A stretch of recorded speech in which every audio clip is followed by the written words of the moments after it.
Hey, I just started learning Python, and for the next 50 days, I'll be solving 50 LeetCode problems.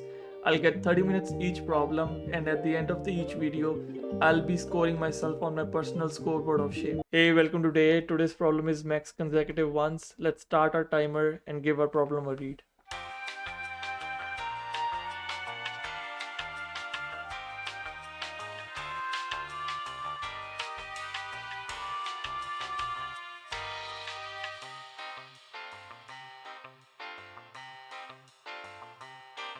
All over the problem is just we have to find the maximum number of ones that occurs in the list, and list will only consist of zeros and ones, and we have to find out the maximum number of ones. So in this one we have two ones and three ones, and our result should be three because we have three ones consecutive over here. Here we have maximum number two, so our result should be two, and our list can only have zeros and ones. What we can do here is that we can start from the first element. We can use a for loop and go through the whole list, and we can increment, we can get a variable, we can name it counter, and then we can start incrementing it by one if we encounter one consecutively. If once we get zero, we will stop the counter, and when we get one again, we will start it again and compare it with our previous counter. If it beats it, then we will replace the counter with a new number, so we can get three. Let's start writing our code and let's see where we get from there.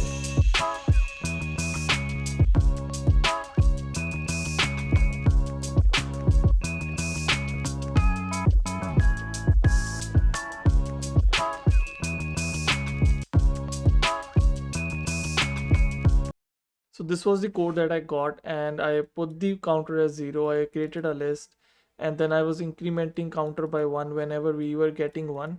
And if we hit zero, we were getting the counter to zero, and we were appending the counter number into the list. And at the end, we were returning the maximum number that was in the counter. But when I run the code, I got the error that the when it is not hitting zero at the end, it is not gonna register the last few numbers, and then it is just gonna return the previous number. So our list never gets appended by 3. That's why we were not getting this. So I am gonna be adding this if statement that the last number is 1, then we're gonna be again appending the counter into that. Let's try to run this code. I think this should work. Even if it works, I still have an issue in my mind that we are creating a unnecessary list here that is gonna eat up a lot of memory. I don't think it is gonna be a very optimized code, and but I also cannot think of a better way right now. Let's submit our code and see if it even works or not.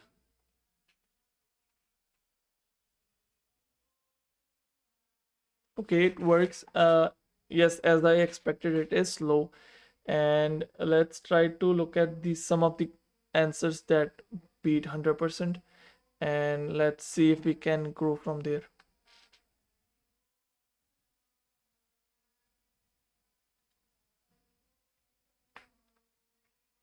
This code is so much cleaner than ours.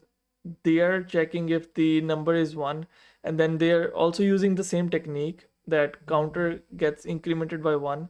They have another just number, and they are setting the max to the result each time they're getting the if statement. So that way, whenever it gets to 2, it is gonna get the max here. If it gets to 3, it gets to 3 here, and else count to 0. But this one never gets to 0. This is a really nice answer, but I'm happy with mine too. I got 34 milliseconds. At least I solved the code in under 30 minutes. It is only 25 minutes right now. I'm happy with my code. Let's score ourselves here. It was 25 minutes.